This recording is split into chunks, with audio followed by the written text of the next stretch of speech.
All right, well, let's get started. Welcome and good afternoon. This is Uploading and Designing for eLearning in 2022, and I'm Joshua Matheny from Smart Training. We're excited to have you join us for the second in this third three-part series on designing and developing content for an online presentation. If you missed the first webinar, please take some time and review it on our YouTube channel. We'll send out a link to everybody who's on this afterwards. Just a little bit about Smart Training. We've been around the LMS sphere for about 14 years now. And before that, we spent another 15 years or so in the live interactive training sphere. So we've got quite a bit of experience in creating and presenting training. And we're really excited to share this passion with you today. Again, I'm Joshua Matheny. I'm the CEO here at Smart Training, and we are ready to get started. Okay, so when you think of learning management systems and online training, it's natural to think of e-learning courses. An e-learning course typically includes the training content, practice questions, and exercises, and a test that the worker either passes or fails. E-learning courses come in different formats or standards. This is a little bit like how digital photos come in different file types, such as JPEG, BMP, and PNG. The most common e-learning standard is SCORM, although there's also an older standard called AICC that's still around to an extent, and a newer standard called XAPI that's becoming a player in the field as well. To ease any confusion, XAPI is short for Experience API, and in recent years, it was also commonly called TinCan, although the use of the name TinCan is quickly disappearing from the industry.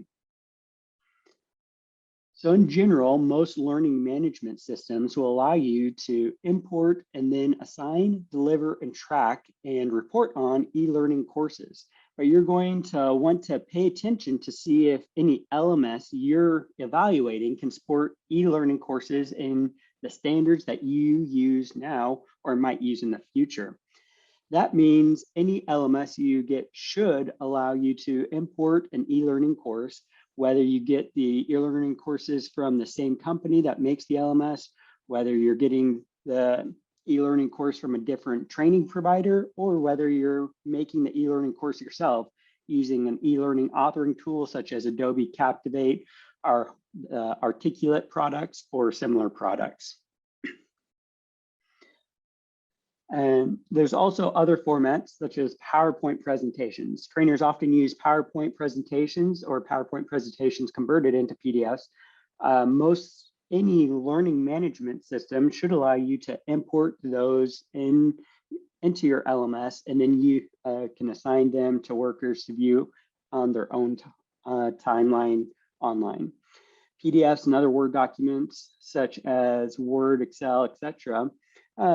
Just as you can import PowerPoint presentations into your LMS, you should be able to import other formats of digital documents, which will allow the employee to just read and gather the training. That format has its value because you can develop it very quickly, and so you want to make sure that that's an option as well. And then what else can be uploaded? Nowadays, especially for anybody on this, it's clear that webinars are very popular, but the ability to record a webinar and then upload it onto an LMS with either just the audio or the video with audio together is becoming a standard.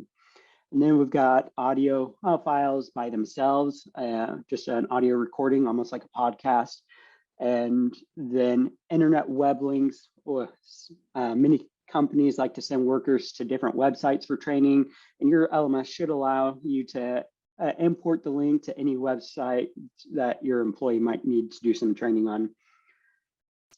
Sorry, I forgot to move that along. And why is that important? Why do we have all these different kinds of file formats? It's because ultimately, and I guess the real question is, why would you want to have it on an LMS and instead of just sending a link out? Ultimately, one of the great values of an online learning platform is the tracking of those courses. And so you want to make sure that whenever you're going to create training that needs to be reported on, you need to host that on a platform. And that platform obviously needs to host in the format that you're ready to do. Now we're going to spend just a little bit of time with Sarah Tagg, who is an instructional designer here at Smart Training. She's been with us coming up on almost 10 years. And with that, Sarah, I'll turn the time over to you. Thank you, Joshua. So I'm going to be sharing some simple ways that design principles and animation can help reinforce your messaging using PowerPoint. Design principles may seem small and maybe even insignificant at times, but if followed, your courses will both look better and be more effective. To help you understand how these can be effective, I'll explain what they are. So first is alignment. The alignment principle states that multiple objects are said to be aligned when they are placed, such as their left or right edges or center lines up in a common position. Emphasis is achieved by manipulating elements like color, shape, or size to make specific parts of a design stand out. Repetition refers to when an element is repeated throughout a design. It could be anything from using a certain font color to adding a repetitive pattern or design. White space is the region between different design elements and is referred to as negative or white space. This is part of the design that doesn't contain anything, no images, drawings, shiny colors, or text, nothing. The name is kind of misleading, not a negative thing. It doesn't have to be white. It can be any color. White space just refers to what you don't add, the empty parts around within your design. Hierarchy is about organizing the value of the elements within your design by ranking information from most important to least important. You make it easier for the viewer to digest the information. And lastly, there's consistency, which adds order and makes a piece feel like a coherent whole instead of a messy combination of individual parts that just so happen to exist on the same page. It's developed both visually and conceptually. And minimal content is one of the best things you can do for a design. One of the cardinal sins of a bad PowerPoint is cramming too many details and ideas onto one slide, which makes it difficult for people to retain information. Leaving some white space on the slide as well will not as not adding too much text helps people focus on the key points you're trying to communicate. Keeping it simple is always a best practice. Images can make or break your course. Random images that are placed to just fill empty space are distracting and reduce the impact of your presentation. Take some time to select images that amplify your message.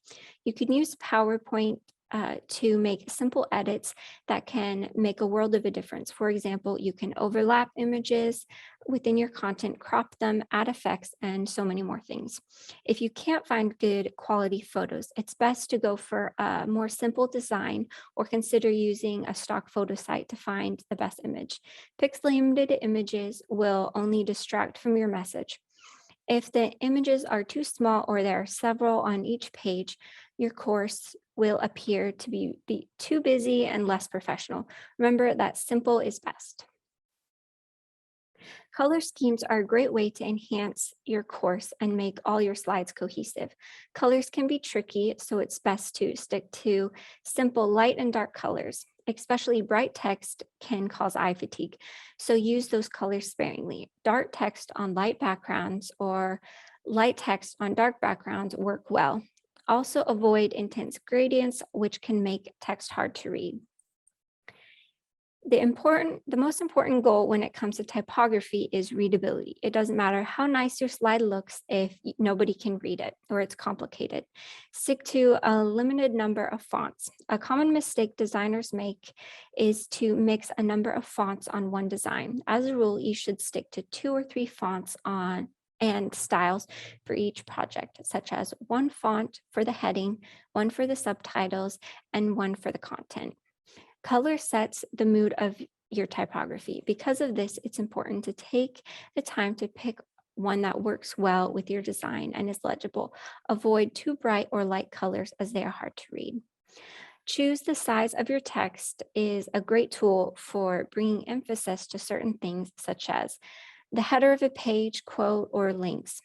Too many sizes of fonts throughout a presentation will make the course seem messy and haphazard. It's best to stay consistent with the same size text for headers and another font size for the body. There are lots of options when adding effects and animation onto slides, but you don't need to add a lot or do anything too extravagant. The simple and easy to add options are enough to enhance your course.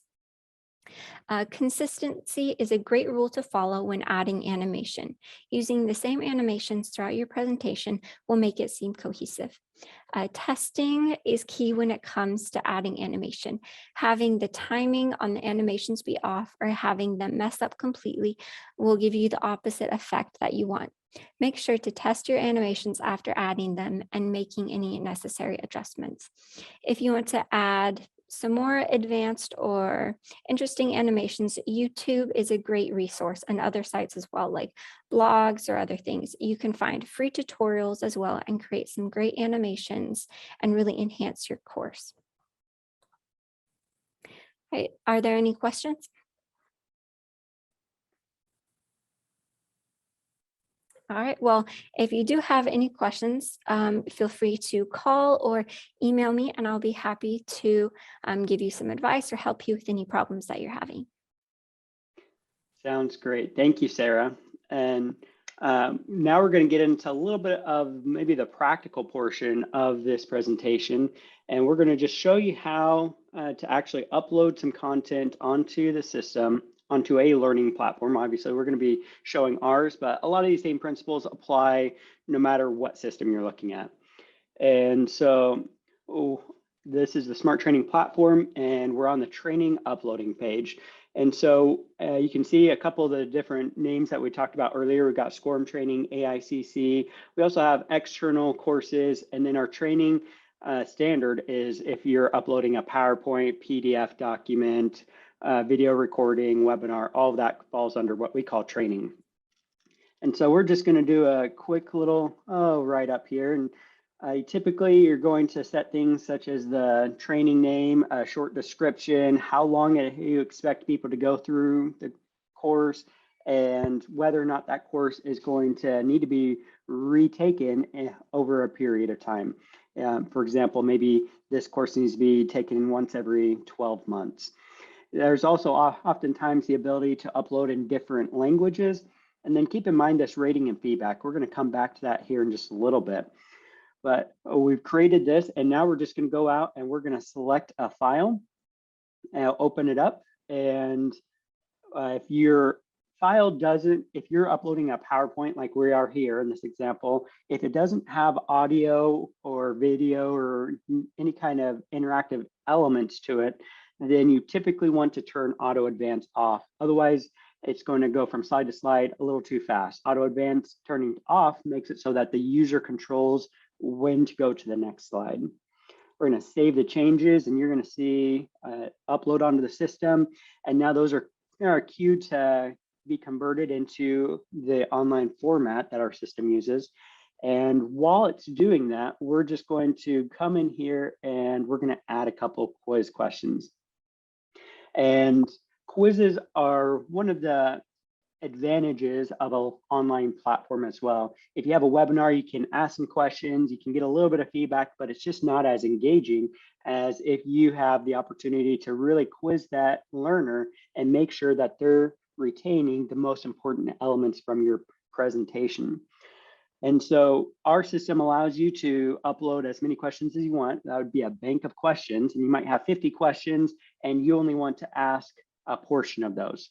That means that each learner is going to have a slightly different quiz bank that they're going to go through, and it's a pretty good option.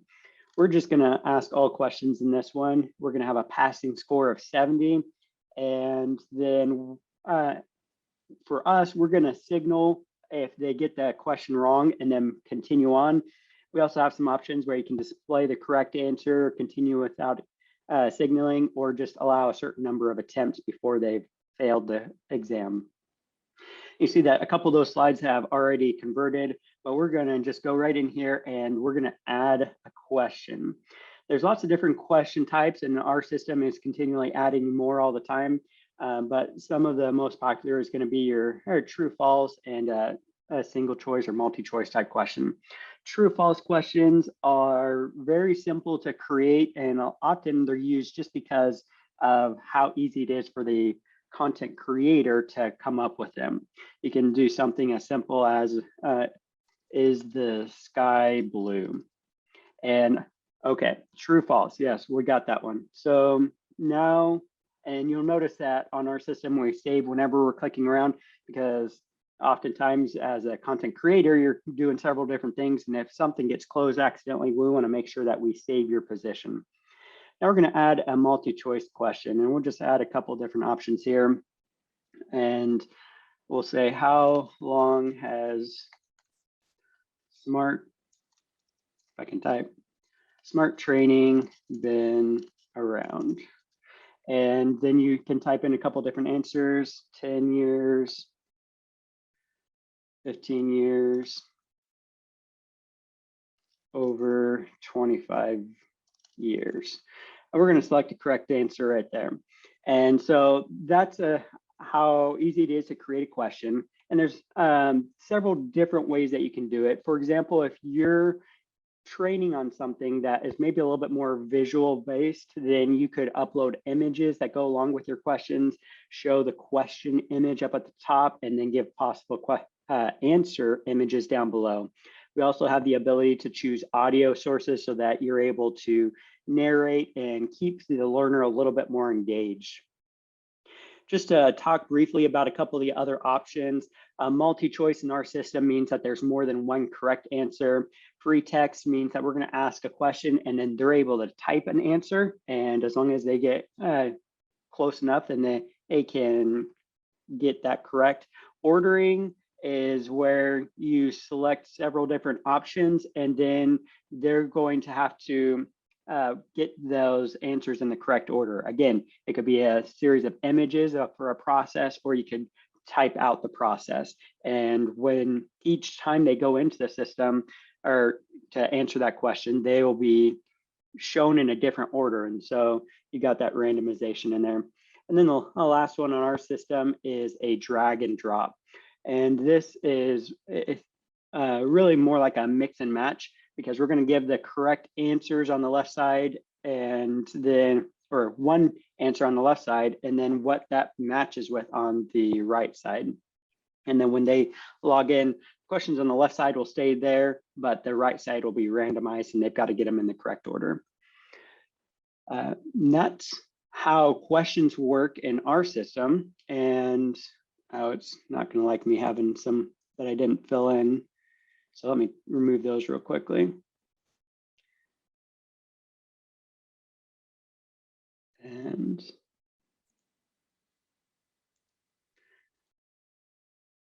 then let me jump out of there and get back in. So now let's see where our training presentation has gotten. And you can see that the system's pretty quick. It got it through everything. And now we want to break up the training. Maybe we want to add a couple of different chapters. You can have the option to rename them, but we're just going to leave it chapters 2, and then we're going to create a chapter 3. And the purpose of chapters is to be able to give the learner chunks of information at a time. Especially if it's a longer course, maybe they only have 15 minutes to take the course. And so having it in these little chapters makes it so that they have a logical place to break. Now our system will automatically save where they're at. So when they come back in, they'll go right back there. But again, it's just a little bit nicer when things are broken up. So we're going to take a couple slides and we're going to drop that into chapter 2. And then we're going to take a couple more and drop that into chapter 3. And often, again, with chunks of information, we typically like to have a quiz at the end of each chapter, just to make sure that the learner has digested the information in that chapter before we move on to the next one. And so if we're doing a full course here, then I would create a small quiz bank here, another one here, and then we'd have our final quiz, which may be a combination of all the quizzes that were asked, or it may be just for that chapter. It just depends on what your learning objectives are. Now we're going to talk just briefly about some of the other features or items that might be available when you're uploading. For example, you got your different score types. You can either do a pass, fail, or percentage, or you can require them to get a certain percentage to move on to the next one, but the overall training course itself is not scored. All three of those are available. We have the ability to have a signed document. For example, if you have an employee handbook that is a training course on the system, maybe you want to get them to sign that handbook by the end. And so that's allowed to happen. And we got a question from here. So the question is, what is your recommended average course time? And what do you consider too long? Great question, really appreciate the interaction. So we typically at Smart Training prefer the 20 to 45 minute range. We found that that's an easy amount of time for the learner to be able to dedicate before they have to get back to other tasks. And if you get much longer than that, then maybe they're going to have to break away and come back. And although our system will save their spot, they may not be as engaged with the content when they come back. And so 20 to 45 minutes, obviously an hour is a pretty standard time as well. But we found that the further you get beyond 45 minutes, the more likely you are to get some fatigue from the learner. And so whenever possible, we like to break it up into smaller sections and maybe do a beginner, intermediate, advanced if it's a bigger topic that needs to be trained on. If you have any more questions, please just write a note in the chat box. We'll be keeping an eye on that and answering them as we can. We also have a training image and ratio. That's just the size format and pretty standard now, at 16:9 for most laptops and desktop monitors. And then the training image, you'll see that in a little bit. That's just the image on our system that shows what the training looks like. And so we're going to just show you a couple more advanced options here where your system might be handing out credit hours, continuing education courses, for example, require that. And so you have some ability to control how that's given out. For example, here in Texas, if you have 40 minutes of training, then that can be considered 1 hour of CE. And so that's why you don't have it necessarily just be the amount of time that the training course is going. You can also have some overriding things where you can enable the paging for just viewed content, meaning they can go backwards, but they can't go beyond the page that they've interacted with, or you can enable it for all content, or you can enable it for all content after it's been completed. Another thing that may be available is if you want to have some assignments that are given out to people, but then maybe there's some courses that they aren't assigned, but you want them to have access to, then you can allow them to self-enroll. And so that is how we upload training. Let me get back to my notes and make sure that we didn't miss anything. Oh, there was one more section that I needed to go through. Let me jump back in here. And so beyond adding quiz questions, there's the ability to do interactive slides. And what an interactive slide means is that there's something that the learner can click on or engage with on the screen. And we handle that primarily through links. And if there's an animation, then it waits until it gets to the end of that. And so we'll hurry that along. And then we can add a link to some section. Let's say that this was a button on our screen. We can then tell the system what to do with that, whether that's to go to an external URL. Maybe you just got done talking about a new law or regulation that was enacted, and you want to include a link to the actual source for that law. And so you could put that in there. The system will pause the training. They go out and pull up a new page with that link, and they're going to interact with the whatever it is that you put in there, and then they're going to come back and continue the training. We also have the ability to do an internal URL. Maybe you have a document that you want them to print out and fill out as they're going through the course. So you'd come over here, add a link, and then choose the file and add the file in, and then that's going to save it. And now they have a option to download something. And let's maybe add another item. So there's emails as well, but let's focus a little bit more on the training page. If you've ever heard of scenario training, this is how scenario training would be built, is you create different branches. For example, if you're training on how to install a light bulb, if the person's an electrician, they're aware of all the safety concerns and they can just jump over to how to install this specific light bulb, for example. And so they're going to jump from this slide 1 all the way down to slide 9, where they're going to have the useful information. And you can create as many of these different branches as you need to be able to make sure that your learning is tailor fit to your audience. And so that scenario training is a really powerful option to be able to do what normally you could only do if you have a live environment, which is to gauge the learner's ability and to adjust on the fly. Okay, now let's just talk briefly a little about how you can get feedback from your training, because it's really important as you're going through a training session. Maybe you've designed it well and you've created all of these really nice interactions, but how is the learner really receiving that? And so creating a post-course survey is a great way to be able to get some feedback on what the learner is actually learning. So a couple of tips for that is to mind the length. Don't keep the study too short or too long. Short surveys won't get you the complete information, and students will drop off from long studies. Respect the time of your respondents. Usually limit your studies to 20 questions or less to achieve a reasonable completion rate. Next is question types. Make sure to use a mix of close-ended questions along with providing some space for open-ended questions too. Close-ended questions include true, false, yes, no, and multi-choice questions. Also make use of rating scales to capture accurate thoughts on various topics. Next, we've got question phrasing. Phrase your questions in a manner that it's simple to understand and interpret by all students. Phrase them in a way to eliminate bias. The question and its options must be non-biased to capture accurate data.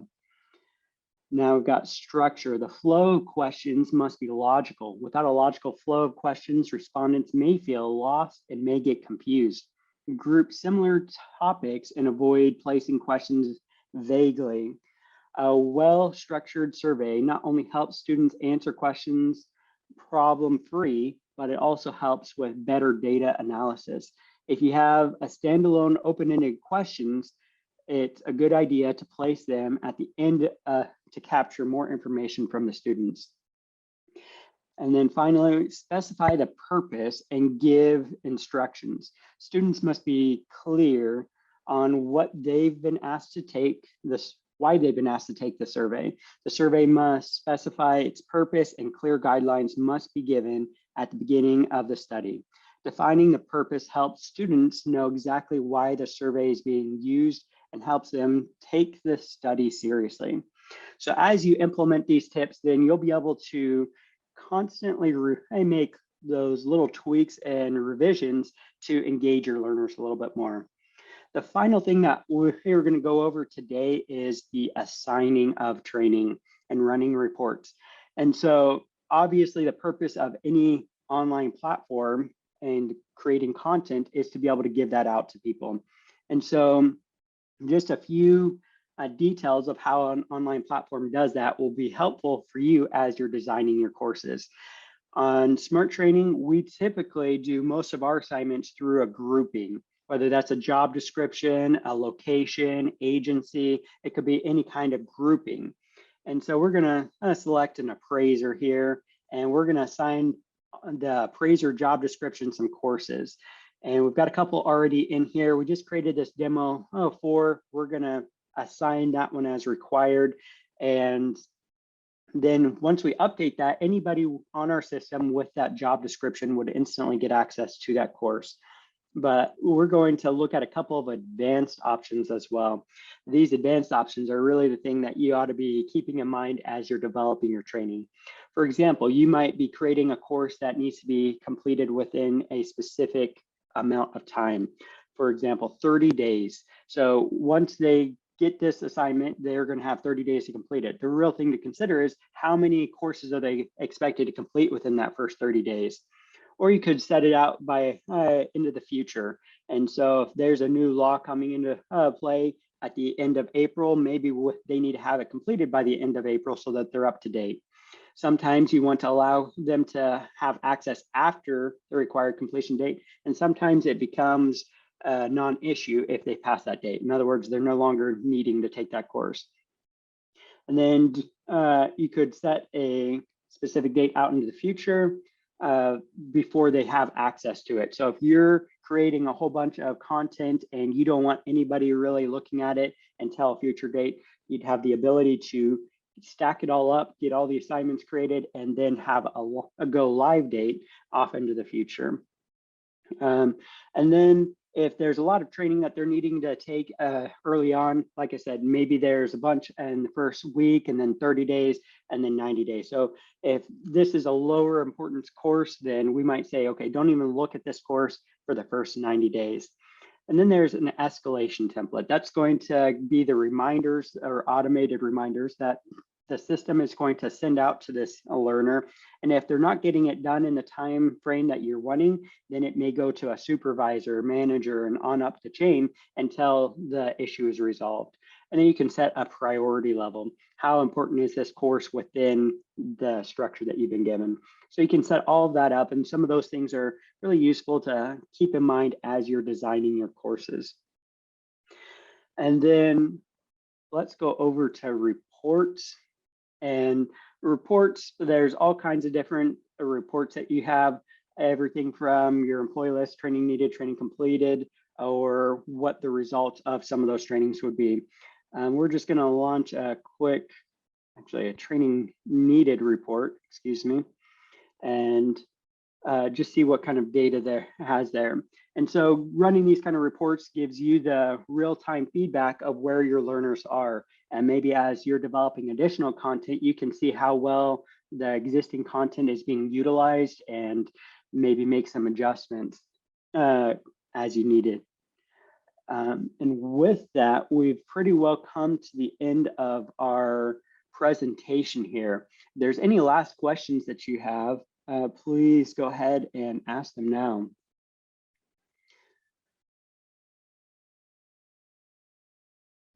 And if there's no other questions, or maybe if while you're typing, we have another webinar coming up here in just a couple of weeks on the 13th of April. We'll be having the third and final webinar in this series. We hope that you'll make the time to come and join us at that presentation. And if you miss our first one, again, it's up on our YouTube channel. If found this information useful, please consider sharing that webinar as well as this one, which will be posted later today. Thank you all for coming, and we hope you have a great day.